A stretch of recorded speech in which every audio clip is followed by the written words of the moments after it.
Do you want to be in a movie? No. Why not? I don't know how to do what you do. It's just me. Listen, everybody in this life is an actor. It's Sunday morning on CBS. And here again is Jane Pauley. That's the trailblazing Connie Chung interviewing the legendary Marlon Brando, one of many memorable milestones in a long and accomplished career. I paid her a visit to catch up and look back. Good evening. From CBS News, this is Newsbreak. You know, when you're young and you don't know any better, I just plowed forward as if I knew what I was doing. Stand by. Here we go. And setting a pace for herself. Nobody was going to outwork Connie Chung. Her career began with an entrance. I barged into a local TV station. I can learn, I don't have experience, but I can do this job. At home in Montana with her husband of nearly 40 years, daytime TV legend Maury Povich. You are not the father! She can enjoy the view and reflect on a 4-decade career.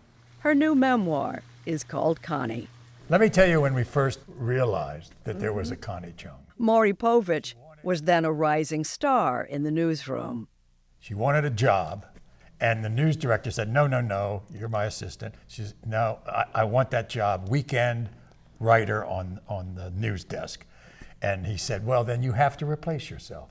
She walks out of the newsroom, across the street, into the bank, looks at the first woman teller and says, you want to be in TV? Marched her across the street into the newsroom. She got the job, and the bank teller got a job as the secretary. Soon she caught the eye of CBS News, barging into a restaurant cited for health violations with camera crew in tow. Lo and behold, the CBS bureau chief was sitting there having lunch. He saw me, and he gave me his card, and he said, call me. The CBS News Washington Bureau in 1971. All I saw around me was what I call a sea of men. Mm-hmm. Connie devised a survival plan. I looked around and I said, well, heck, I'm going to be a guy too. So I took on their characteristics.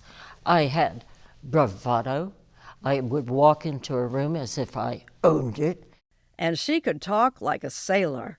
I had a body reputation for saying the unexpected to these men who were rather sexist and racist, and they were,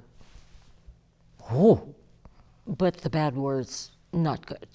I don't recommend that to anyone. Yeah. It was just my MO of how to survive in that snake pit. Moving up one step at a time. Wasn't enough for Connie Chung. News, business, sports, and weather. Get it first, get it fast on NBC wanted to hire somebody to do the half-hour news before the Today Show. Sunrise. And I said, I'll do that, but I also want to not just do that. I want to report political stories for Tom Brokaw's Nightly News, and I want to do the Saturday night news, and I'd like to do news breaks at 9 and 10 p.m. That made it very difficult to sleep. The people of Chile had rejected continued rule of General Augusto Pinochet. You seem to be a powerful hybrid of your Americanness and your Chinese. American, opportunity.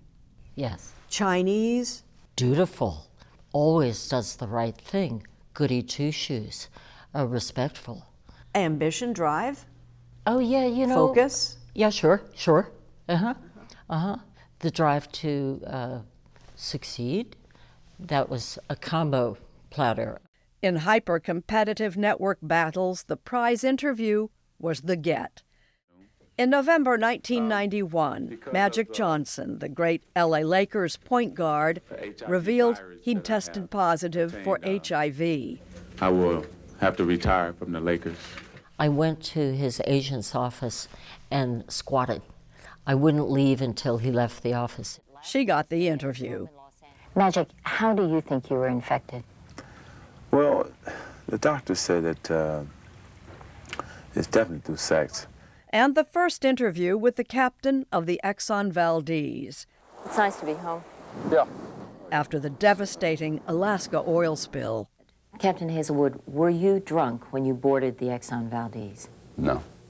But while the Tanya Harding skating scandal and documentaries with titillating titles delivered ratings, Life in the fat lane. the taint of tabloid fare sullied her name and reputation. It was story after story after story, and I just did not have the power to say no. And I so regret that, Jane.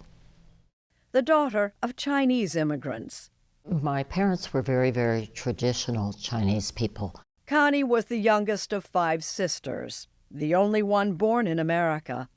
Her father decided she would be the son he never had and carry on the Chung name. As of 4 o'clock this afternoon, voter She turnout in exceeded Los his Angeles expectations and realized her own dream, I'm thrilled. joining Dan Rather on the CBS Evening News in 1993. Good evening and welcome, Connie. Thank you, Dan. But it was not the dream team. Do you remember the line from the Bette Davis movie? It wasn't all about Eve. Yes. And she's going up the steps and she says, "Fasten your seatbelts. It's going to be a bumpy night." And I thought, yep, hang on, honey. Before we say goodnight, some news about ourselves. After 2 years, she was fired. I was crushed, absolutely crushed. But then, just days later, after years of miscarriages and infertility treatments, their adopted son was born. And we got Matthew when he was less than a day old. He never left my arm, you know. He was an extension of my arm. And to this day, he's a grown man and so wonderful. At the age of 49, Connie almost had it all. I could never declare success. I was born Chinese. I'm Never born enough? humble. Yeah, never enough. And I think it took the Connie generation for her to realize exactly what she had become. Last year, the New York Times published a story entitled Generation Connie. Chinese, Korean, and Japanese parents across the country had named their baby daughters after her. I couldn't believe it. It was the most exhilarating day that I could have ever imagined. Thank you. Thank you. It was they who declared me a success. And once they did that, I thought, really? I have to accept that. What did you mean to their parents?